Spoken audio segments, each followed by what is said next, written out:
চট্টগ্রাম বিশ্ববিদ্যালয়ের ২ নম্বর গেট এলাকায় স্থানীয়দের সঙ্গে শিক্ষার্থীদের সংঘর্ষ ও পাল্টাপাল্টি ধাওয়ার ঘটনা ঘটেছে। গত মধ্যরাতে বিশ্ববিদ্যালয়ের এক ছাত্রীকে মারধরের পর এই পরিস্থিতি সৃষ্টি হয় বলে জানিয়েছেন প্রত্যক্ষদর্শীরা।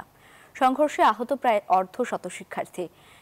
রাত ৩:৩০টার দিকে সেনাবাহিনীর সদস্যরা ঘটনাস্থলে গেলে পরিস্থিতি নিয়ন্ত্রণে আসে।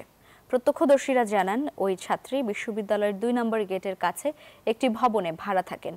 শনিবার দিবাগত রাত ১:১২টার দিকে তিনি ওই ভবনে প্রবেশের চেষ্টা করলে এক পর্যায়ে ভবনের দারোয়ান তাকে মারধর করেন। এ সময় ২ নম্বর গেটে থাকা শিক্ষার্থীরা এগিয়ে গেলে দারোয়ান পালিয়ে যান। এক পর্যায়ে শিক্ষার্থীদের সঙ্গে স্থানীয়দের সংঘর্ষ ও পাল্টাপাল্টি ধাওয়ার ঘটনা ঘটে। দর্শক, সংবাদের শুরুর দিকে যেমনটি জানাচ্ছিলাম, চট্টগ্রাম বিশ্ববিদ্যালয়ের ২ নম্বর গেট এলাকায় স্থানীয়দের সঙ্গে শিক্ষার্থীদের সংঘর্ষ হয়েছে। আর এই বিষয়ে বিস্তারিত জানাতে চট্টগ্রাম থেকে আমাদের সঙ্গে যুক্ত হচ্ছেন সহকর্মী তামিম আহমেদ শরীফ। তামিম, প্রায় অর্ধশত শিক্ষার্থী আহত হয়েছিলেন, আমরা সে খবর পেয়েছি। ক্যাম্পাসের পরিস্থিতি কেমন দেখছেন, একটু জানাবেন আমাদের। ধন্যবাদ লাবিবা, আপনি যেমনটা বলছেন, আমি এই মুহূর্তে অবস্থান করছি চট্টগ্রাম বিশ্ববিদ্যালয়ের ২ নং গেটে।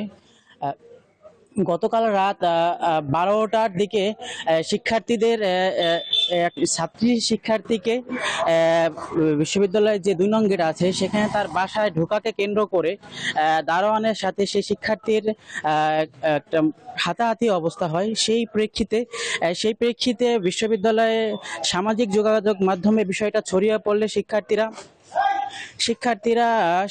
সেই বাসায় হামলা করে। সেই হামলা করার প্রেক্ষিতে সেই দারোয়ান সহ স্থানীয়দের সাথে যেই সংঘর্ষ হয়, সেই সংঘর্ষে ৬০ জনের অধিক শিক্ষার্থী আহত হয়। এরই মধ্যে ২০ জনের অধিক শিক্ষার্থীকে চট্টগ্রাম মেডিকেল কলেজে চিকিৎসার জন্য প্রেরণ করা হয়। শিক্ষার্থীরা আমাদেরকে জানাচ্ছিল যে এখানে বিশ্ববিদ্যালয়ের যে প্রক্টর এবং প্রক্টোরিয়াল টিম, তাদের গাফিলতির কারণে বিষয়টা এতদূর গড়িয়েছে। তারা এই বিশ্ববিদ্যালয়ের প্রক্টর সহ যেই কর্তব্যরত টিম রয়েছে তাদেরকে তারা দোষারোপ করেছে।